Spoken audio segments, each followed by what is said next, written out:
Hey, welcome to episode 18 of Pint with the Coach. And today we're going to talk about what the right diet plan is. We hear a lot of people talk about they're following this diet, or we get a lot of questions on nutrition and things like that. So we're going to talk about what the right diet plan is and what the right diet plan isn't. Before we get into that, our beer today comes from a brewery in New Zealand. It's called Moa Brewing. This here is a white IPA. It's a 6.4 ABV. I've never had it before. Actually just had my first sip here. It's pretty nice. So again, it's one I'd never heard of. It came in a pack of some different foreign beers, and so I thought I'd give it a try and use it today. So far so good. So what is the right diet plan for somebody? And the answer to the question, the honest answer, is there isn't one. Everybody's a little bit different. Everybody has different needs, has different food tolerances and intolerances, and it's just gonna vary by person to person. So, you may have a friend that's doing a paleo, or know somebody that's doing keto, or somebody that's on the Mediterranean diet, or following like a South Beach diet or something like that. And they may, be very passionate, I guess, about that diet because maybe it's changed their lives. It's helped them feel better, maybe lose some weight, get into better shape, whatever. And that might be where you heard of it. They might be talking to you about doing it. But just because it worked for them doesn't mean that it's necessarily going to work for you. Everybody's different. Everybody's body reacts a little bit different to nutrition plans and things like that. And there isn't really one plan that works for everybody or works for every goal or even the same goals. Sometimes we need to do different tweaks with that. So the first thing I always like to kind of talk about is what a nutrition plan or diet plan isn't. It's not counting calories. It's not counting macros. I always tell people, is that something you're going to do for the rest of your life? Are you going to be 75, 80 years old and you're still counting all your calories or tracking your your macros and things like that? No, you're probably not even going to be doing that next year. So we don't want to necessarily worry about how many calories, how many macros that you're eating, and even if you are doing that, the research has even shown that you're off by 25%. That's a big difference. The other thing, it's not restrictive of certain foods. It's not like we have to eliminate all dairy, or we have to eliminate carbs, or we can't eat fruit, or we can't eat this or after this time, or something like that. There are some exceptions to that. If you are lactose intolerant, you probably shouldn't have dairy. Some people just don't feel, they find they feel better when they have dairy, but other people are fine with it. Some people are gluten intolerant, and different things like that. So there's some exceptions to that. I think it's also beneficial. Sometimes too, people are interested in the Whole30. I don't necessarily think that that's a good long-term diet plan, but I think there's something that you can learn by different types of elimination diets where you pull a lot of foods out and then slowly add them back in and just kind of see how you feel paying attention to things. And if nothing else, you learn some things about your body and how your body reacts to different foods. So that could be beneficial, but again, not a long-term solution. And the biggest thing that a diet is if it's something that you can't maintain for life, it's probably something that you shouldn't try, because as soon as you stop, what's going to happen is any weight you lost, any results you lost, and you go back to your old ways, it's all going to reverse back. Nutrition's more of a lifestyle and more a process of habits and things like that.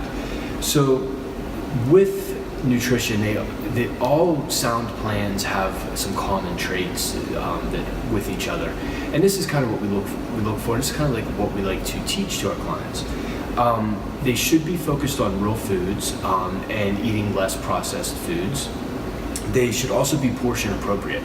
So we like to use a system from Precision Nutrition where the portions are kind of cut out based on hand size. So some are the palms of your hand, some are a cup size, some are a fist size. Using different things like that, that's easier for people to gauge and put their meals together and things like that. Like I need a hand size of portion of protein. I need a fist size of maybe rice, a cup of berries, a cupped hand of berries.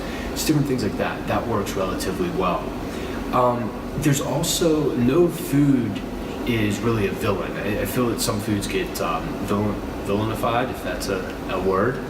But so there's no foods that are really off limits. Like I'll hear people say, "Oh, I can't eat bananas," or "I can't eat carrots because there's too much sugar in those."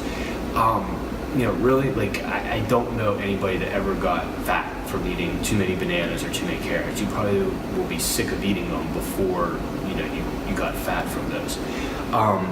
It also, a good diet will allow for indulgence.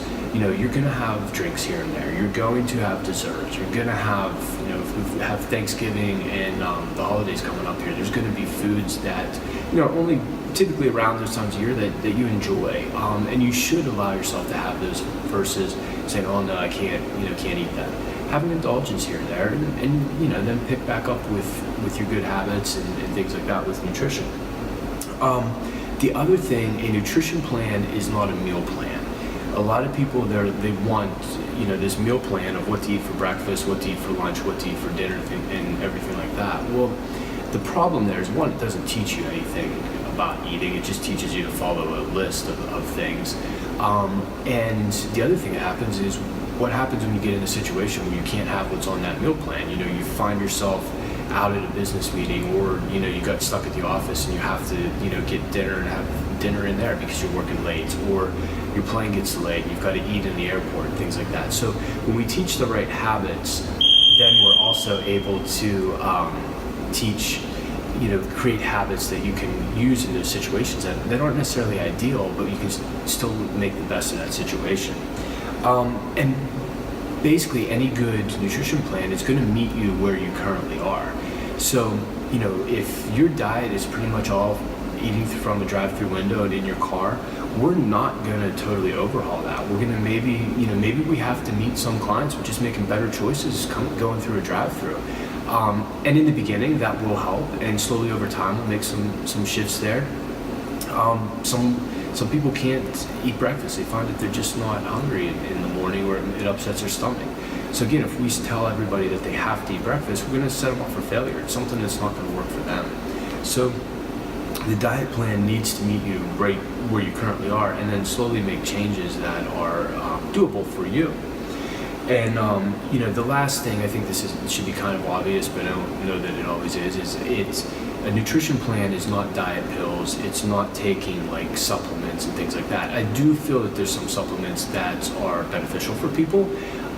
But again, if we don't have pretty good nutrition down, first of all, the supplements aren't really going to make a difference. So, if someone's telling you got to take this pill or, drink this juice or something like that, it's probably not a good plan. It might work in the short term, but it's not going to be something that's long-term and sustainable. So, the biggest thing to just kind of keep in mind we're all looking for that magic pill or that, program that's going to work and make the biggest change.